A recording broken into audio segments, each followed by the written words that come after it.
Okay so hello दोस्तों, स्वागत है आप सभी का एक और नए धमाकेदार वीडियो के अंदर। और आज की वीडियो का जो टॉपिक है बेटा वो बहुत ही इंटरेस्टिंग है, वेंट हॉफ फैक्टर। चलिए जल्दी से समझते हैं। क्लास 12th केमिस्ट्री सॉल्यूशन, जो कि पहला ही चैप्टर है फिजिकल केमिस्ट्री का, उसका ये टॉपिक है और बहुत ही इजी है, बोर्ड्स में बड़ा इंपॉर्टेंट रोल प्ले करता है, इसलिए जल्दी से देखिए। तो क्या होता क्या है, आई को ऐसे डिफाइन किया गया, ये सब अभी फीलिंग में समझ जोगे।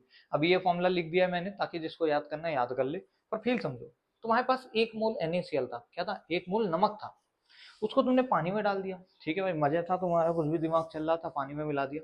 पानी में मिलाने के बाद तुमने ऑब्जर्व किया कि सर मेरे को तो 1 मोल Na+ मिल गए और 1 मोल Cl- आ गए। अरे मोल कंजर्वेशन, यहाँ पे जो स्टोकियोमेट्रिक कोफिशिएंट है वो यहाँ है, यहाँ है। यानी 1 मोल NaCl से 1 मोल Na+ मिल रहा है और 1 मोल NaCl से 1 मोल Cl- भी मिल रहा है। ये बेसिक आपको पता होगा। यानी मुझे फाइनली दो दो मोल दिखने लग गए। यानी अब खुद ही सोचो यार, एक NaCl टूटेगा 2 एटम बनेंगे, तो करोड़ों NaCl टूटेंगे तो करोड़ इंटू 2 बन गए। मतलब 1 मोल लिया था तो 2 मोल बन गए, समझे ना? यानी नंबर ऑफ एटम बदल गए कि नहीं? तो वही है, ऐसे डिफाइंड है। आई है नंबर ऑफ एटम्स या मॉलिक्यूल्स, अभी तो एटम है, नंबर ऑफ एटम और मॉलिक्यूल्स आफ्टर द डिसोसिएशन या एसोसिएशन। कल को हो सकता है ये रिएक्शन ऐसे हो रही हो उल्टी, वैसे तो ये रिवर्सिबल रिएक्शन है, थोड़ा बहुत Na+ और Cl- कंबाइन होकर ये भी बन रहा होगा। ठीक है, नॉर्मल स्टेट में। तो भाई नंबर ऑफ टोटल जो आफ्टर है, यानी आफ्टर कितने थे? 2 थे। आफ्टर डिसोसिएशन कितने हैं? 2। Divided by number of atom before dissociation. Before कितने थे? एक ही था। यानी इसके लिए आई की वैल्यू कितनी आ गई? 2। आई एक न्यूमेरिकल वैल्यू होगी, इंटीग्रल वैल्यू होगी। क्यों? क्योंकि जो नंबर ऑफ एटम्स हैं वो कभी फ्रैक्शन में नहीं हो सकते। कुछ सोचो यार, नंबर ऑफ एटम आधा हो सकता है क्या? नहीं। तो जब यही फ्रैक्शन में नहीं होंगे तो डिवीजन किसी का क्या आ सकता है? कोई फ्रैक्शन आ सकता है क्या? बिल्कुल आ सकता है, ऐसा मत सोचना। क्यों भाई? 1/2। 1 भी इंटीजर है, 2 भी इंटीजर है, उसके बाद भी ये जो रेशियो है ये फ्रैक्शन में है कि नहीं? तो ऐसा कंफ्यूजन मिथ मत रखना। हमने इससे पहले ही ऑर्डर ऑफ रिएक्शन में भी ऐसा ही मिथ आपका दूर किया था, क्योंकि बच्चे लोग सोचते हैं यार ऑर्डर यार नेगेटिव हो सकता है, पॉजिटिव हो सकता है, फ्रैक्शन नहीं हो सकता। क्यों नहीं हो सकता भाई? कौन कह रहा है? तो पिछले वीडियो में भी ऐसा मिथ तोड़ा था। और ये बड़ा फीलिंग आती है, मतलब लगता है कि अरे और पेपर में गलत कर देते हैं अपन इसी चक्कर से। तो याद रखना भैया, इट कैन बी फ्रैक्शन।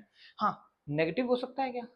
नहीं, क्योंकि number of atoms can not be in negative. याद रखना ये चीज इंपॉर्टेंट है बेटा, ये नेगेटिव नहीं हो सकता। बोर्ड यही खेलता है, बोर्ड में आपको यही खेलेगा कि भैया ऑर्डर ऑफ रिएक्शन एन, जो कि हम केमिकल काइनेटिक्स से सिंबलाइज कर रहे हैं एन से, और ये आई, इन दोनों में क्या चीज मैचिंग है? कि ये भी पॉजिटिव होता है और ये भी पॉजिटिव होता है, ये भी फ्रैक्शन हो सकता है, ये भी फ्रैक्शन हो सकता है। क्या चीज मिसमैच है? कि भैया ये नेगेटिव भी हो सकता है, order can be a negative quantity, -2 -3। लेकिन बेटा आयोटा नेगेटिव नहीं हो सकता, बिकॉज इसके अंदर नंबर ऑफ एटम्स आ रहे हैं, number of atoms can not be in negative. ठीक है, फ्रैक्शन फ्रैक्शन आ जाता है क्योंकि ये नंबर ऑफ एटम्स का रेशियो है, इसलिए फ्रैक्शन आता है, नॉट नंबर ऑफ एटम है ये। ठीक है, जो मैं शुरुआत में बोल रहा था आपको। चलो यार वो सब छोड़ो, आई की वैल्यू 2 आ गई, इस केस में 2 आ गई। यानी कि इससे हमें एक और चीज समझ आती है कि भैया फॉर डिसोसिएशन, ऐसी रिएक्शन जिसमें कुछ टू टूट रहा होगा, I will be greater than 1। सोचो थोड़ा सोचो, आफ्टर डिसोसिएशन टूटने के बाद ज्यादा ही तो बन गए होंगे। अरे यार ये मार्कर अभी है ऐसे टूट गया, तो अब नंबर, क्योंकि कॉलिगेटिव प्रॉपर्टीज आर दो प्रॉपर्टी जो कि नंबर ऑफ एटम पे डिपेंड कर रही है, नेचर पे नहीं। 2 हो गए मतलब इसकी प्रॉपर्टी चेंज हो गई। समझ रहे हो बात को? तो आफ्टर जो होगा डिसोसिएशन के बाद नंबर ऑफ एटम्स क्या होंगे? बढ़ेंगे। यानी ऊपर की चीज बड़ी, नीचे की छोटी, तो ratio will be greater than 1।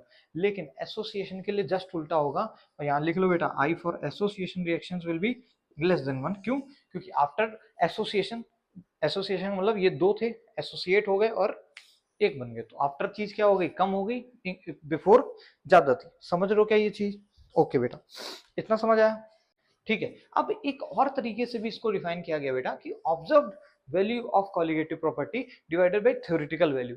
हालांकि इसको तुम फील भी कर सकते हो, मैंने प्रीवियस वीडियोस में बताया भी हुआ है तुम्हें कि जो ऑस्मोटिक प्रेशर होता है, pi equal to C R T, pi equal to C R T. Osmotic pressure कितना होता है? Concentration into rate constant, sorry gas constant into temperature. यहाँ पे हम क्या करते हैं? आई से मल्टीप्लाई तो कर देते हैं। क्यों मल्टीप्लाई किया मैंने?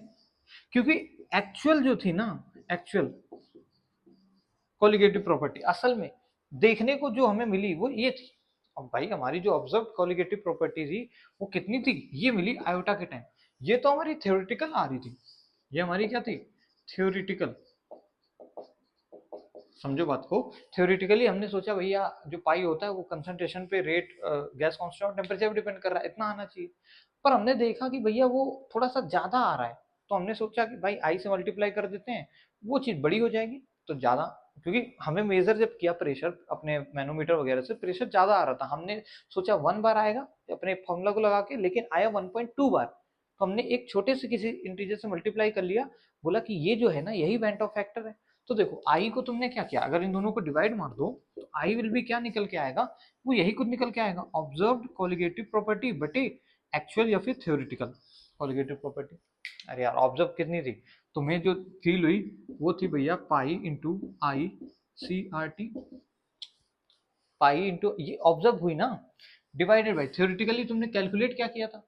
अरे भाई जो मेजर तुमने किया वो ज्यादा ही तो मेजर किया ना, तो आई मल्टीप्लाइड है, डिवाइड बाई थ्योरेटिकली आया था C R T, oh sorry pi नहीं था, pi will be equal to I C R T, C R T मर जाएगा और बेटा आई बचेगा, वही तो मैंने लिखा है, I is equal to observe बटे थ्योरेटिकल। अब जो ये समझ गया होगा अच्छी बात है, नहीं समझे बेटा फॉर्मूला याद कर लो, कल को क्वेश्चन में बोलता है observe colligative property is this, theoretical property is this, find I, तो डायरेक्ट फॉर्मूले में ही वैल्यू रखनी पड़ेगी, इसलिए बेसिक फील समझा रहा था आपको, समझ आ गया होगा तो बहुत अच्छी बात है। डिसोसिएशन एसोसिएशन के लिए आई की value greater than one less than one किस तरह होती है वो समझ आ गया होगा, इससे ज्यादा आपको यहाँ पे कुछ और नहीं पूछा जा सकता। एक होमवर्क लिख लो बेटा, मुझे बताओ H2SO4 के लिए वेंट ऑफ फैक्टर की वैल्यू क्या होगी जब वो H2SO4 को पानी में डालूंगा यानी टूटेगा। ठीक है, तो मिलते हैं नेक्स्ट वीडियो में किसी और धमाकेदार कंसेप्ट के साथ, और इस कंसेप्ट को भूलिएगा नहीं, मैं पूछूंगा पिछले लेक्चर में, ठीक है। तो चलो मिलते हैं, thank you so much for watching.